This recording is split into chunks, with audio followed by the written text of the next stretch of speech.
Bonjour à tous et bienvenue, c'est Gaël dans Simple et Gratuit. Aujourd'hui, nous allons agrandir des images et même gérer un petit peu la qualité de ces images. C'est vrai que vous êtes nombreux à me le demander en me disant « Mais diantre, comment puis-je récupérer des qualités d'images bien, agrandir et dépixeliser un petit peu mes images ?» Alors, il n'existe pas de solution miracle gratuite. Pourquoi ? Eh bien parce qu'en fait, quand vous utilisez une image qui est pixelisée et que vous voulez l'agrandir, eh bien cette image déjà, qu'elle soit pixelisée ou non, va utiliser beaucoup de ressources matérielles, logicielles essentiellement, mais matérielles avec un gros processeur et tout ça. Ça, c'est pour augmenter la taille de l'image. Mais si en plus vous devez corriger l'image, c'est-à-dire récupérer les petits pixels et se dire tiens, derrière ce pixel, que se cache-t-il? C'est pas comme un autocollant qu'on gratte et qu'on retrouve enfin ce qu'il y avait derrière. Non, il faut utiliser de l'intelligence artificielle pour imaginer ce qu'il pouvait y avoir et proposer quelque chose de cohérent à la place de ce pixel, et donc c'est très compliqué. Ceci dit, il existe un logiciel qui est gratuit et open source que je vais vous présenter aujourd'hui,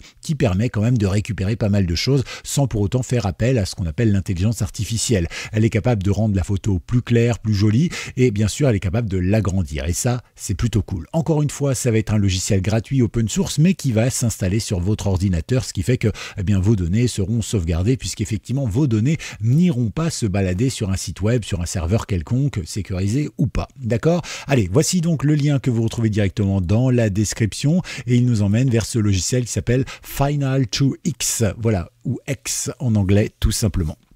Alors, on va aller sur ce dépôt GitHub, puisque effectivement GitHub, c'est un endroit où tous les développeurs mettent du code et puis les gens peuvent se servir.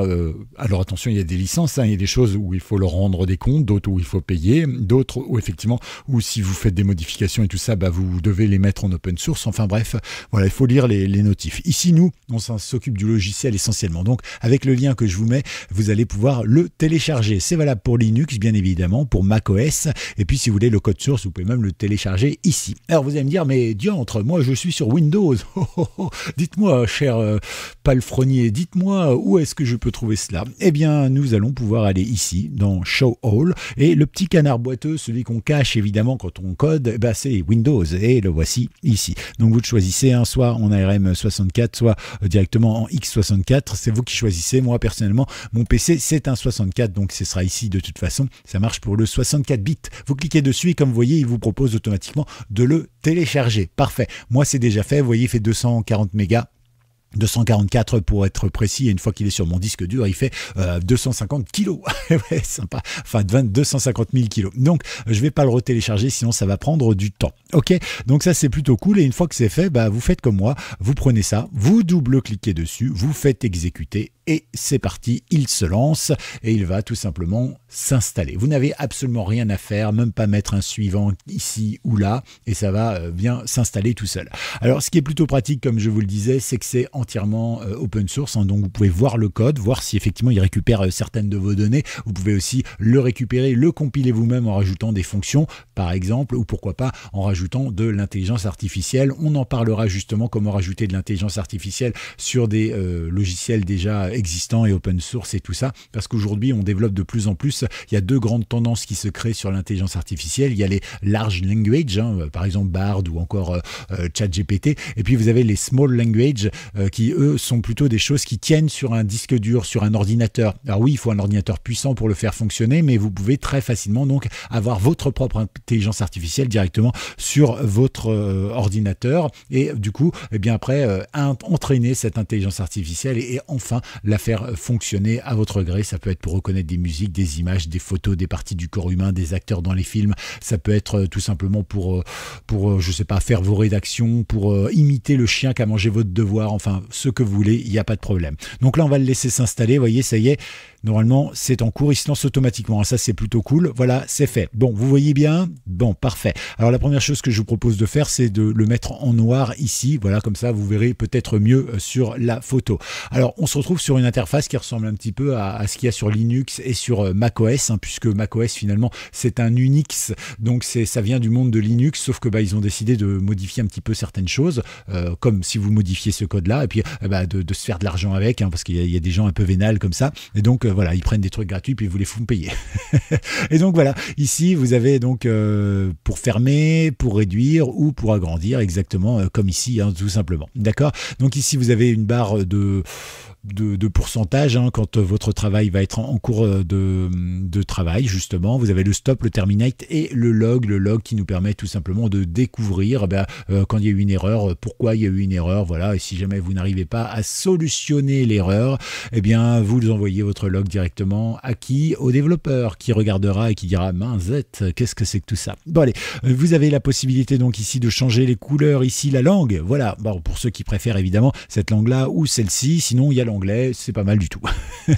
Évidemment, si vous prenez le code source, vous pouvez même traduire l'anglais pour le mettre en français, sympa.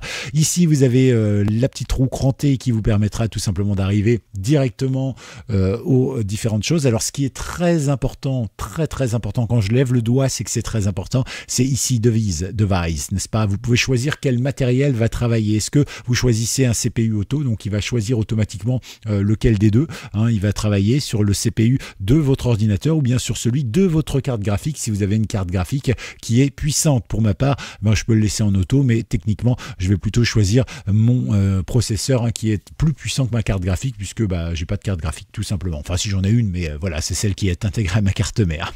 Ensuite, vous avez le modèle ici que vous pouvez choisir, utiliser comme vous voulez. Voilà, vous faites comme vous voulez. Voilà, vous pouvez choisir ici le scale, hein, donc 2 ou 3. Voilà, vous avez toutes les explications directement sur le site internet.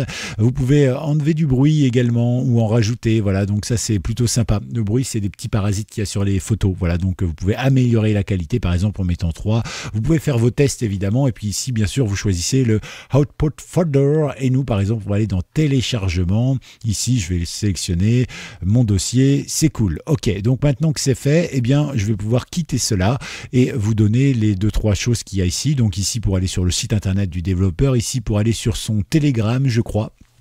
Et voilà, donc vous avez l'occasion de le contacter si vous le souhaitez. Ici, c'est du drag and drop, hein, donc ça tout le monde connaît évidemment. Donc on prend une image, celle-ci par exemple, paf, on la prend, on la glisse, et voici une superbe image prête à être travaillée. Notez qu'on peut envoyer plusieurs images autant qu'on veut, mais aussi des dossiers, et comme ça vous pouvez aller vous coucher pendant que ça traite l'information. Une fois que c'est fait, normalement, vous cliquez sur Start.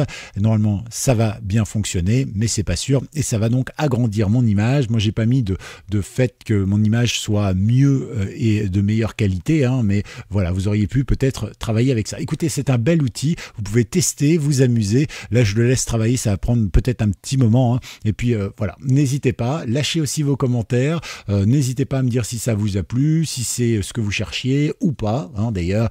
Voilà, faites-vous plaisir et à tout bientôt pour une nouvelle vidéo. Je vous laisse vous abonner, je vous laisse également liker cette vidéo, c'est bon pour le référencement de cette chaîne. Je vous en remercie. À bientôt. Ciao.